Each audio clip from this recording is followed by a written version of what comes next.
African heads of states have converged in Ethiopian capital Addis Ababa to deliberate on different humanitarian crises affecting the continent. Wars and conflict in Africa states is the source of all problems that cause bloodshed, thousands of people dead and millions displaced.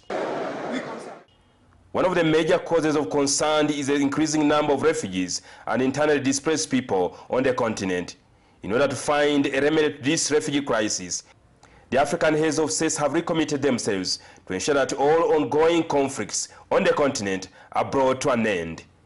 We want to continue towards sustainable mechanism for funding African-led peace support operations. Egyptian President Abdel Fattah el-Sisi, who took over the African Union chairmanship from President Paul Kagame of Rwanda, reaffirmed his commitment to ensuring a peaceful Africa. I'm confident that our cooperation as a Troika will reinforce the institutional continuity and the African common action, as well as the African solidarity. In order to achieve this goal, the heads of state have mobilized $89 million towards efforts of fostering peace and security in Africa. The relaunched Peace Fund now stands at $89 million, with the 50 member states contributing. This demonstrates the force of our collective resolve and ability. We will continue to work with the United Nations. The African Union's efforts to silence the guns by 2020 are gaining ground, and the UN surge in diplomacy for peace is producing results, and the fruits of our strategic partnership are indeed making a difference. In his address to the summit, the UN Secretary General Antonio Guterres said it is time for African countries to help the Libyan people to end the ongoing political turmoil in their country.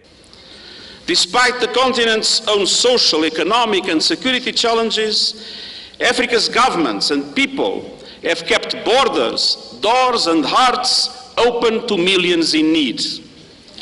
And unfortunately, this example has not been followed everywhere, and you can count on my full support fighting for that purpose. The newly elected DRC President Felix Tshisekedi is also attending the African Union Summit for the first time, less than 2 months after his election. I welcome the first peaceful transition of power in the Democratic Republic of the Congo since independence in 1960. Palestinian Prime Minister Mahmoud Abbas is also present at the summit. American billionaire Bill Gates urged African heads of state to commit more resources towards developing the continent's youth. So I don't think our generation will be the ones performing those jobs. Instead, I think Mandela had the answer. History will judge us, he said, by the difference we make in the everyday lives of children. President Yoweri Museveni is expected to give his address to the summit on Monday. Fighting within the African countries resulting from political indifferences is a source of the increasing number of refugees in Africa. Now African leaders are meeting in Addis Ababa to resolve the crisis and are promised to silence the guns by 2020. Jingo Francis, NTV in Ethiopia.